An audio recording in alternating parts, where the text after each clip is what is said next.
Hi there, it's Polly here. Whee! Haha. So, full disclosure on this one, the publisher actually sent me a copy of this, which is wonderful of them. It's one I've been eyeing off for a long time. I'm just like, too poor to buy much these days. But this is Cepheus, in this case, Cepheus Deluxe.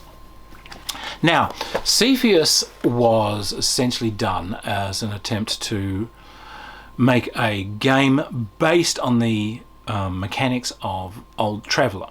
So, Old Traveller, for those of you who do or don't know it, used a 2d6 games engine. You roll 2d6 and you're looking for an 8 or higher for success. You had skills, which were numbers which added to the dice score that you rolled. So if I rolled a 6 and I've got 2 skill, that brings it up to an 8. We pass. You created characters by picking careers and taking a number of terms in those careers. Each term you rolled randomly and that would give you some skill points. And you might die. And then you mustered out. The mustering out gave you, some money and maybe some guns and maybe some strange benefits, and you might get a ship. And then you go off and it's a science fiction game. You explore the cosmos.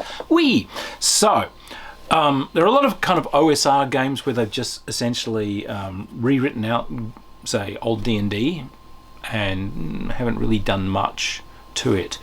Cepheus isn't an attempt to recreate Traveller. It is a love letter to Traveller. It takes Traveller and it does a lot of things with it. It expands upon it. It gives you a lot more possibilities. It smooths out strange blank spots. I think it's a terrific piece of work. So, what is Cepheus? Well, it is that same core concept. So, this set of rules is designed for science fiction. But it has been adapted. More on that later. Now, right out from the gate, you begin to notice things with Cepheus. So, first off, they changed the dice roll. So now there are levels of difficulty. You're looking for 8s or higher, 10s or higher, 12s or higher, depending on the difficulty. Thank you. You can roll a character, or you can split up numbers from a pool to make the character. They have different races and so on available straight out of the gate. That was something Traveller never did. They've done some setting stuff and said, good, you can have reptilians, you can have this and that. So they've got a few sample species there. Now for, you also, rather than just rolling characteristics or creating characteristics, you also get some character traits, which are extra role-playing things for your character that you can pick, so you get a lot more feel of what the character is. Some of these are little bonuses and benefits under certain circumstances. Some of these are role-playing boons and bonuses. Some of them are colour. But you do get way more of a depth into your character. Just simply by that, suddenly you've given Traveller a lot more that it lacked. And that is the ongoing theme of this. At every point they gave Cepheus something that Traveller lacked. So this is a game, I think, about expansions and celebration and extra possibilities. So it's a lot livelier than Traveller. So what they did was, you do pick careers and so on. You don't roll. You have set sections in each career path that you've chosen. Each one of these will be split into like basic core skills for that profession. Then there are service skills, and then there are advanced education ones that you only get if you are smart. You pick from the list, you don't roll. And this is good because you would often, for instance, get Traveller characters where you got, because it was randomly rolled, you got this bizarre smattering of skills, and it didn't kind of link together into a meaningful career. I want to be a starship engineer. Well, I can fix the main sublight engines, but I know nothing about jump drives. What? I can fix engines, but I don't know anything about fixing power plants. I can fix fusion drives and power plants, but I've got no idea how to fix electronic items. Well, I don't know. What, isn't that a big no? All right. So yeah, so you can make a more logical sort of career for yourself.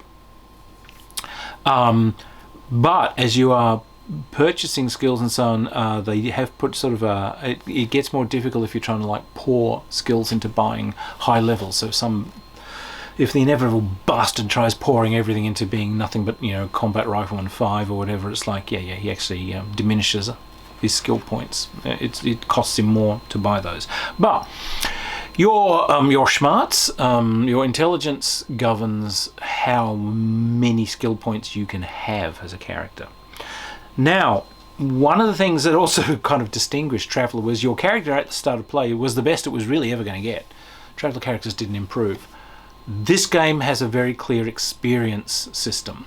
So yes, your characters will learn and they will improve. That's in there. You will get better. So, you know, thank you. Something it lacked, more possibilities again. Once you have made your character, you muster out and so on. Again, they've got lots of extra sort of charts and choices, so it's a bit more broad and colourful. So, combat in this, what they've done is they've provided choices. Another theme of this game, by the way. Choices instead of just single things. So, they've said here is a system where you roll to hit, weapons do damage, armour absorbs damage. Now that is very much in line with, say, Mongoose Traveller, which is a development of original Traveller. But what they've also done is they've said here is an alternative system if you want the armour to decrease the chance of the target being hit. And that is in line with the original Traveller. And in many ways that's actually a neater system. I was looking at the problem with the armour absorption thing is that someone who's got really high-tech armour can just stride around and sort of bully stuff a lot. Whereas, if you're striding around in advanced combat armour and someone fires a musket and does, he rolls a 12 and it does happen to hit a weak spot, then at least you've, at least there's a chance that something happened to you. But, yeah, there are a ton of weapons all laid out here. The traditional ones that we're used to in Traveller, so we got cutlass and so on. Although a strange thing that was missing was the blade, which is a shame because the blade was essentially like a short sword, and it was in original Traveller. It was taken from Andre Norton novels. She often had guys. Oh, it's the deadly blade. It's longer than a knife. It's incredibly deadly. It was like a standard thing in her thing. So okay, they've dropped that. I just miss it for old time's sake. Plus, as a Japanese short sword expert, I really like blades. But it's got equipment galore, the usual stuff that you would expect, but again, they've sort of put in a lot of options and things that we didn't see in the original game. There is a full starship design system in here. There are vehicle design systems and everything in here. So it's everything that you expect from a Traveller game, but it also had some really nice stuff like patron designing and adventure designing tools in here, so it's very easy to pick this up and just play. You can make adventures using random generators and so on in here very, very easily. So look, great piece of work. World presentation and so on, again, they've done the usual sort of Traveller style thing, but there's a lot more in this about encounters, both starship encounters and so on, and building biomes, building creatures, and the sort of encounters that you're going to make on these things. So, all right, a really nice piece of work here. So, if you're a Traveller fan, I would really suggest you take a look at Cepheus, because it's Traveller plus. It's Traveller, but it gives you kind of more depth and more options. That I think the characters are sort of somewhat more alive given the traits and so on that you've chosen, and it removes the illogic of the total random career paths, and and you've got those options for how do you want combat and so on to run. Your group can decide what feels good for you. So Cepheus, brilliant job, a must for a Traveller player and a must for a science fiction games fan. However, these stout lads went on and adapted the same system to other genres. Sword of Cepheus. Now, Sword of Cepheus, this is a fantasy setting adaptation of Cepheus. So, 2d6 engine, and that same system where they've put in task difficulties. But in this case, you take career paths that are suited to this kind of setting. So your careers, you can be pirates and warriors and explorers and caravan guards and scholars and sorcerers, and there's a magic system that ties into this game's engine and so on. So very, very nice. They've got because they decided to keep some of that sort of ship theme that you get in a science fiction game, they've rolled that over into this to sort of doing a lot of rules for galleys and sailing ships and so on.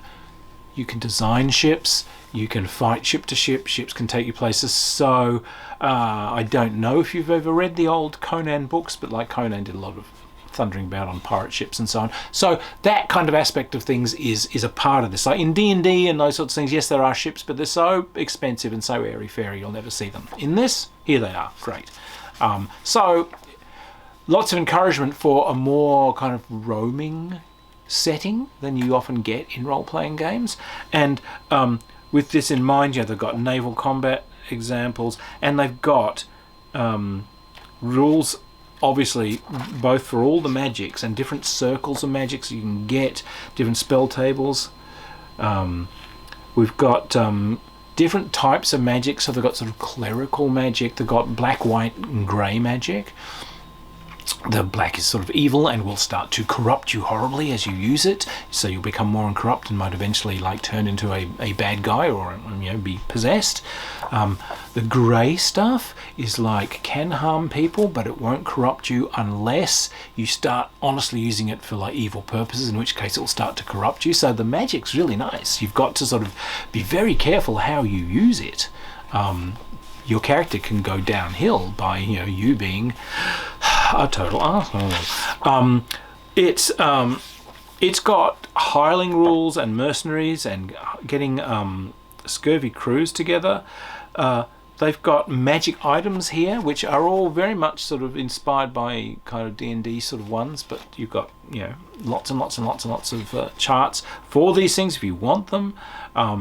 They've got different animal and creature stereotypes and design rules in here for making critters, and stellar rules for just making little societies and places. So look, and what's kind of interesting is it's all essentially sort of self-illustrated. They've done great jobs either pulling out stock illustrations or doing some simple illos. Wackily enough, original Traveller had no illos, so it's kind of nice to see them in here. So look, this is a splendid job. If you wanted a fantasy game that had a really good basic games engine that's really easy to teach someone and just can be used for absolutely any situation, great choice. They've also had a few laughs, so they went on and they did was it Cepheus Atom. So this is a version of Cepheus for post-apocalypse role-playing. So again, it is the same engine, whole thing, but they've done career paths in this for the sort of people who survive the post-apocalypse. So you can be warriors and scholars and mutants, and they've got ways of kind of keeping track of the contamination that you get. As you get contamination, you get all kinds of interesting mutant abilities and so on, largely inspired by the old Gamma World charts, so that you can get positive and negative sort of mutations, and you can start changing into weird and wonderful shapes, and you get mental powers. So there's lots and lots and lots and lots of powers and mutations, lots of creatures. It's full of robots, and it's got tons of encounter charts for exploring the wilderness. So weather events and contamination events and creatures, and also encouraging you to do things like, if you bump into groups of mutants out there, next time you find them they might have been contaminated and changed, so keep track. You know, that guy with 2 heads you met might now have tentacles and mental powers. Love it, love it, love it. This is a great little piece of work. You can see there's not much to it size wise, it's just really compact, which is I actually really like that, because another thing they've done, Quantum Starfarer. This is a pocket-sized version, essentially, of Cepheus. It's very boiled down. It's got some of the careers. It's got like a boiled down version of the traits and so on. It's got boiled down versions of the ships. This is essentially a pocket Traveller game. It's everything you need to play, say, Traveller, but it's this big. When I go traveling to far off conventions, I usually have a shoulder bag with me, and I have like games. So if I need to just do a game to entertain people, so I'll have some of the old pocket hex war games, you know, done by Metagaming and so on. I'll carry Chitin 1, I'll carry Ogre and things like that with me. I've got like the Castles and Crusades guys did a little white box version of their game, which has everything you need to essentially play, you know, D&D in a couple of books this size. These are going to join them because they are things where you can roll a character in seconds flat. It's got everything you need to almost sort of essentially random generate a whole adventure, and they'll just slip into a pocket of my bag. So yeah, these are going to be convention portable games. And need to see more of this. Very useful. So look, anyway, Cepheus, like I said, these are a love letter to the old Traveller, and I think the key word for Cepheus is possibilities and choices. Where the old game had its set things that it did, these guys have put on the extra flash and just the extra choices that you need. The characters get traits now. The absurd randomness of rolling what your skills are has disappeared for choice. You've got choices as to how you do your combat and so on. You've got more choices as to sort of how you do your technologies, and so, you know, it's a nice piece of work. Traveller Plus.